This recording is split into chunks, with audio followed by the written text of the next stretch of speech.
नमस्कार साथियों, स्वागत है आप सभी का आपकी अपनी पाठशाला पर। मैं हूं अंकित अवस्थी, आप हैं मेरे साथ में रियल न्यूज एंड एनालिसिस में। खबर है जोमेटो की। जोमेटो ने इस बार प्रॉफिट में कई परसेंटेज का प्रॉफिट दर्ज किया है, हजारों परसेंटेज का प्रॉफिट है। अब कितना प्रॉफिट कर लिया है भाई, और ऐसा क्या कर दिया है जिससे कि शेयर भी सैकड़ों पार हो गया है, इसकी चर्चा आज के सेशन में करने वाले हैं। हमने जोमेटो पर पिछले साल भी एक सेशन किया था, जब बताया था कि 15 साल में पहली बार मुनाफे में आई थी जोमेटो। हमने पिछली साल इस पर एक सेशन किया था। पिछली साल सेशन में हमने ये बताया था कि 15 साल काम करने के बाद जोमेटो केवल 2 करोड़ रुपए का प्रॉफिट कमा पाई है। लेकिन उसी समय पर मैंने ये भी आपसे कहा था कि आज ये 2 करोड़ है, लेकिन ये 2 से 200 कब हो जाएगा पता नहीं चलेगा। पता चल गया है, केवल एक ही साल लगा और जोमेटो ने उस 2 को 200 में बदल दिया है। 2 से 253 करोड़ का इस समय प्रॉफिट जोमेटो दर्ज करा लिया है। यही कारण है कि ये बड़ी सुर्खी बनकर आई है। एक साल में 2 से 253 करोड़, 251 करोड़ का सीधा मुनाफा, लगभग 112,500 के आसपास, 12-50% के आसपास मुनाफा। इतना बड़ा मुनाफा अगर ये एक ही बार में दर्ज कर गए हैं तो ये अपने आप में बड़ी बात है। यानी 126.5% का अगर ये मुनाफा दर्ज कर गए हैं तो एक बड़ी बात है। तो ये इतना 126.5 गुना मुनाफा दर्ज कर गए हैं तो ये बड़ी बात है। हुआ कैसे, क्या कुछ हुआ, सारी बातें आज के सेशन में चर्चा करेंगे, क्योंकि 12,550% के ग्रोथ की जो बात हो रही है। साथियों, आप जिस नंबर पर ध्यान दे रहे थे वो था 2 करोड़, लेकिन असल मायने में ये 2 करोड़ बना कैसे था, उसका बेस क्या था, वो आपको जानना जरूरी है।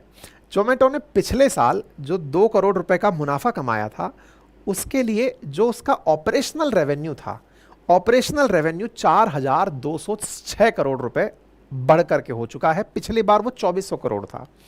मतलब ये समझिए कि इन्होंने ऑलमोस्ट डबल अपना ऑपरेशनल रेवेन्यू कर दिया।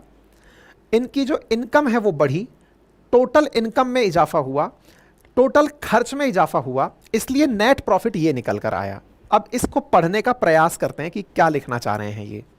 मतलब इनके पास जितने भी तरीके से पैसे आए, ऑपरेशनल रेवेन्यू का मतलब क्या है, रेवेन्यू मतलब रिकरिंग बेसिस पर जो धन प्राप्त होता है। इनके पास में जितने भी तरीके से पैसे आए वो इतने थे। इतने जो पैसे इनके पास में आए और साथ में इन्होंने और जो पैसे प्राप्त किए इनकम के और साधनों से, अपना इनकम का साधन हो सकता है शेयर बेचने का रहा हो, या कोई एक्विजिशन में कोई वो रहा हो, कुछ भी रहा हो। इन्होंने धंधा चलाकर जो पैसा कमाया वो इतना था, धंधे के अलावा जो पैसा कमाया वो इतना था। कुल मिलाकर के ये जो पैसा बना 4,4400 जो 46 करोड़ बना, इस 4442 करोड़ में से इनके खर्च हो गए 4203 करोड़। 4203 करोड़ खर्च होने के बाद बचे जो इनके पास वो 253 करोड़। मतलब इस 253 करोड़ को बनाने के लिए जो स्केल है, आप वो विचार कीजिए कितना बड़ा है। खेला सारा यहां खेला जा रहा है। मतलब एक प्रकार से अगर देखा जाए तो टर्नओवर के नाम पर आप 9,000 करोड़ रुपए इधर उधर कर दिए साल भर के अंदर। इतना आया, इतना गया, चला दिया आप पैसा। ठीक है, ऐसी स्थिति में इतना इनको धन का लाभ होता है, और ये जो धन का लाभ है ये परसेंटेज में यहां दिखाई देता है, क्योंकि पिछले साल आप 2 करोड़ पर थे और आज आप 253 करोड़ रुपए पर हैं। ठीक है, तिमाही आधारित गणना है जिसकी चर्चा यहां हो रही है। दीपेंद्र गोयल जो कि जोमेटो के हेड हैं, जोमेटो के मालिक हैं, उनका कहना है कि भैया हमने इस प्रकार से ये सारी चीजें प्राप्त की हैं और आगे आने वाले समय में हम क्या करने वाले हैं वो भी इन्होंने बताया। इन्होंने ये भी बताया कि हमारा bottom line continue to grow कर रहा है, बॉटम लाइन जो है वो ऊपर उठ रहा है, और जो एडजस्टेड एटिब्डा है वो एक्सपेंड होकर 299 करोड़ तक पहुंच गया है। अब ये एटिब्डा क्या होता है, एबिटडा, एबिटडा का मतलब होता है आपने जितना भी राजस्व अर्जित किया, लाभ जो कमाया, उस लाभ में से अगर आपने टैक्सेस ना हटाए हों, आपने डेप्रिसिएशन ना हटाया हो, आपने अगर कोई गिरवी रखी हुई चीज है उस पर दिया हुआ पैसा ना हटाया हो, तो जो पैसा प्राप्त होता है वो, मतलब शुद्ध मुनाफा नहीं है असल में ये, इसमें से अभी टैक्स वगैरह नहीं हटाए गए हैं कुल मिलाकर, लेकिन लाभ की कैटेगरी के अंदर इसे काउंट किया जाता है। इसको सुनते ही शेयर मार्केट में इनको देखकर बहुत सकारात्मकता मिली। जोमेटो का शेयर 3.68% चढ़ा और 237.90 रुपए पर इनका शेयर बंद हुआ। शेयर ने काफ़ी ज़बरदस्त ग्रोथ की है। वो शेयर जो पहले शुरू कभी 90 रुपए के आसपास हुआ था, आज वो 237 रुपए के आसपास चल रहा है। ये बड़ी बात है। एक साल में 180% तक जोमेटो का शेयर चढ़ चुका है। पिछले साल जब इनका आईपीओ आया था उस समय की मुकाबले अगर आप देखें तो आज रेट्स ये दिखाती हैं कि जोमेटो अपने बिजनेस में अच्छा कर रही है। 1.5 साल में 400% तक जोमेटो के शेयरों ने अपनी ऊंचाई चढ़ते हुए देखी है। ये अपने आप में एक बड़ी बात है। अब थोड़ा सा जोमेटो का इतिहास भी जान लीजिए और कैसे पैसे कमाते हैं वो भी जान लेते हैं। असल में पहले भारत में कंपनी चला करती थी जिसका नाम था ईबे। ईबे को ध्यान में रखते हुए इन्होंने फूडीबे नाम से एक कंपनी शुरू की, जिसका काम था, हरियाणा के गुरुग्राम से ये कंपनी शुरू हुई थी। दीपेंद्र गोयल और पंकज चड्ढा ने मिलकर शुरू की थी। इसका पहला उद्देश्य था अलग अलग रेस्टोरेंट्स के बारे में लोगों को बताना कि इस जगह ये रेस्टोरेंट अच्छा है, आप यहाँ खाना खा के आ सकते हैं। शहर भर में रेस्टोरेंट खोजने हैं, इनसे पूछ लीजिए या आपको रेस्टोरेंट बता देंगे। लोगों के बीच में काफ़ी ये सफल भी रही। फूडीबे जो है उसने 20 लाख कस्टमर्स 8,000 रेस्टोरेंट्स के साथ जोड़ लिए। 2010 में कंपनी के फाउंडर ने इसे जोमेटो के नाम से रीलॉन्च किया। इसके पीछे का कारण क्या है? ईबे वाले शिकायत करने पहुंच गए कि सर हमारा ईबे चुरा लिया इन्होंने और सामने फूडी लगा दिया, तो हम इसके खिलाफ हैं। तो जब नाम के खिलाफ हुए तो इन्होंने अपना नाम बदल लिया। 2010 में इनका नाम हो गया जोमेटो। 2010 में जब इनके अंदर इन्वेस्टर्स आने लगे और उन्होंने इस चीज़ को बदल करके इन्वेस्टमेंट देना शुरू किया तो इन्हें $1 मिलियन का शुरुआत में निवेश प्राप्त हुआ। निवेश प्राप्त हुआ, धीरे धीरे इन्होंने अपने काम को फैलाना शुरू किया और काम को फैलाते फैलाते ये फूड एग्रीगेटर कंपनी के रूप में आगे बढ़ने लगे। अब रेस्टोरेंट से खाना लोगों को घर तक पहुंचाने का काम करना शुरू किया। कंपनी के काम को बढ़ता देख करके इन्हें सिकोया से इन्वेस्टमेंट मिलना शुरू हुआ। यहाँ पे सिकोया कैपिटल इंडिया ने कंपनी में $37 मिलियन की फंडिंग का राउंड का नेतृत्व किया, इनको पैसा उपलब्ध कराया 2013 में। इन्हें फिर फंडिंग मिली तो फिर इस काम को इन्होंने और देशों में भी फैलाने का निर्णय लिया। धीरे धीरे इनकी कंपनी 24 देशों में अपने काम को फैला गई। पिछले 10 सालों में 24 देशों में इन्होंने अपने कंपनी के काम को फैलाया और अपने एक्सपेंशन में जो इनके कॉम्पिटिटर्स थे, जैसे उबर ईट था या फिर ब्लिंकिट था, इनको इन्होंने परचेज कर लिया। आज ये जो ब्लिंकिट है ना, इसने तो इनके रेवेन्यू का लगभग 2/3 स्टेक, और इनकी वैल्यूएशन अगर आज $20 बिलियन है तो $13 बिलियन अकेला ब्लिंकिट लेके बैठा हुआ है।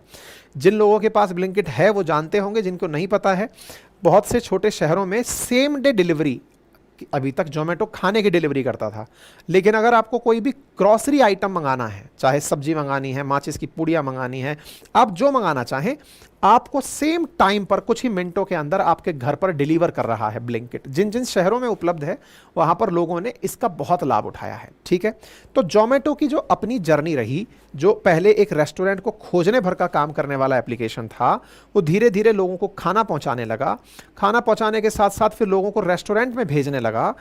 धीरे धीरे फिर लोगों के रेस्टोरेंट्स को अपने एप्लीकेशन पर लिस्ट करने लगा।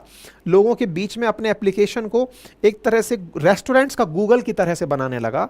और अब जब इसने लोगों के पास खाने के अलावा भी सामान पहुंचाने शुरू कर दिए हैं, जिससे अमेजन को और फ्लिपकार्ट को ज़बरदस्त चुनौती मिली है। मतलब आप ये सोचिए कि इस समय अमेजन और फ्लिपकार्ट इसके ब्लिंकिट के सामने अपने आप को स्ट्रगल करता हुआ पा रही है। ये भी अपने आप में एक बड़ी चीज़ हुई। ठीक है, फिलहाल के लिए कंपनी का आईपीओ निकलता है और कंपनी का जब आईपीओ आता है 2021 के अंदर, धीरे धीरे इनका मार्केट कैप बढ़ने लगता है। मार्केट कैप के साथ साथ जब शुरुआत में जोमेटो का आईपीओ आया तो मात्र 72 से 76 रुपए के आसपास रेट रखी गई थी, लेकिन लोगों ने काफ़ी अच्छा रेस्पॉन्स दिखाया और आज 200 रुपए से ऊपर इनका शेयर चल रहा है।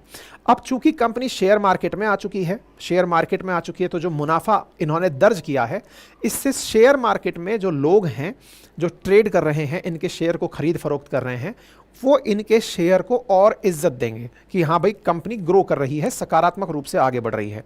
जब शेयर ग्रो करने लगेगा तो इनकी ओवरऑल वैल्यूएशन अब बढ़ने लगेगी। ओवरऑल वैल्यूएशन बढ़ने लगेगी कि मतलब शेयर मार्केट से जो जनता का पैसा है ना, वो इनको अब दूसरी दुनिया की सफ़र कराएगा। हर कंपनी की जीवन यात्रा में आईपीओ तक पहुंचना पहला पड़ाव होता है कि बस यहाँ तक पहुँच गए, ये पहली उपलब्धि। और आईपीओ में पहुँचने के बाद जनता का प्यार मिल जाए कि जनता उस शेयर को खरीद करके उसका भाव चढ़ाना शुरू कर दे, जो कि इन्हें मिल चुका है। 80 रुपये का शेयर लॉन्च हुआ था, आज वो 225 रुपये से ऊपर चल रहा है और सकारात्मक रूप से ऊपर जा रहा है। उसके बाद में वो प्रोडक्ट से कहीं ज़्यादा मार्केट के अंदर शेयर ऊपर नीचे होता रहता है। बस फिर तो इनको केवल ब्रांडिंग पे काम करके चलना है जनता के बीच में कि हाँ हमारी कोई शिकायत ना हो, बढ़िया से काम करते चलें, कंपनी की वैल्यूएशन अपने आप। तो हर बड़ा जो भी स्टार्टअप बनता है उसकी सबसे बड़ी प्राथमिकता होती है कि वो कैसे ना कैसे करके आईपीओ तक पहुंचे, जनता का पैसा ले और फिर शेयर मार्केट में लिस्ट होकर के फिर जनता के हवाले होकर चलता रहे। किसी भी स्टार्टअप के इंजीनियर का यही सबसे बड़ा प्राथमिक आइडिया होता है। तो जिस आईपीओ में, जिस जोमेटो ने पिछले साल 2 करोड़ रुपए कमाए थे, आज 253 करोड़ रुपए कमाकर बैठा है, तो कमाई बली बड़ी नहीं है, इस ट्रेंड में जो सकारात्मकता है ना वो बड़ी है। आप विचार कीजिए कि जोमेटो ने अपने इन्वेस्टमेंट से ब्लिंकिट को 4,447 करोड़ रुपए में खरीदा था, मतलब $0.5 बिलियन की डील थी ये। $500 मिलियन में इसका व्यापार खरीदा और उसके व्यापार को खरीदने से जोमेटो को बहुत फायदा हुआ, मतलब इनका बिजनेस ही रिवैम्प हो गया। आज तो ब्लिंकिट इनके लिए बहुत जबरदस्त तरीके से काम कर रहा है, ठीक है ना। तो ब्लिंकिट किस तरह से पैसा कमाता है, उसके कई तरीके जो उपलब्ध हैं, जैसे रेस्टोरेंट को अपने ऊपर लिस्ट करना। इनके ऐप पर जिन रेस्टोरेंट्स को आप देखते हैं उनमें से कई स्पॉन्सर्ड होते हैं। स्पॉन्सर्ड मतलब उसने पैसे दे करके अपने उसको ऊपर लगवाया होता है। जैसे नेटफ्लिक्स और अमेजन जब आप देखते हैं तो उसमें ऊपर की तरफ कोई मूवी दिख रही होती है, वो तो नेटफ्लिक्स वाले खुद डालते हैं, लेकिन जब यहाँ के एप्लीकेशन पर आप कोई रेस्टोरेंट देखते हैं तो ये पैसे लेकर के उसको टॉप पे दिखाते हैं, ताकि जनता जब जोमेटो पर आए उस रेस्टोरेंट को देखे, तस्वीरें देखे, वहीं से ऑर्डर करे और वहीं से ऑर्डर निकल जाए। तो रेस्टोरेंट लिस्ट करने का ये पैसे लेते हैं। विज्ञापन से फिर कमाई करते हैं। विज्ञापन मतलब कोई रेस्टोरेंट अपना प्रचार इनके एप्लीकेशन पर करना चाहता है तो उसके ये पैसे लेते हैं। फिर जब आपके पास खाना पहुंचाते हैं उससे पैसा लेते हैं। रेस्टोरेंट से कमीशन से पैसा लेते हैं। लॉयल्टी प्रोग्राम से ये पैसा कमाते हैं। इवेंट के टिकट सेल करके ये पैसा कमाते हैं। और अब ब्लिंकिट जो लोगों के पास घर पे सामान भिजवा रहा है, 15-20 रुपए में आपका सामान घर पहुंच जा रहा है, उससे ये बढ़िया पैसे कमा रहे हैं। इस प्रकार से इन्होंने कई तरीके के अपने सोर्सेज जमा लिए हैं जिससे ये काम कर रहे हैं। अभी सुनने में आ रहा है कि कुछ डिस्ट्रिक्ट बाई जोमेटो लेकर आ रहे हैं, क्या होता है वो भी देखना होगा। बाकी आप इस विषय पर क्या सोचते हैं, अपनी राय जरूर रखें। और हमारे एनसीईआरटी बैच में मैपिंग शुरू हो रही है आज शाम से, जिन्हें आप एडमिशन लेना हो ले सकते हैं। ठीक है, चलिए, कोई क्वेरी और कोई कमेंट हो तो ज़रूर बताएं।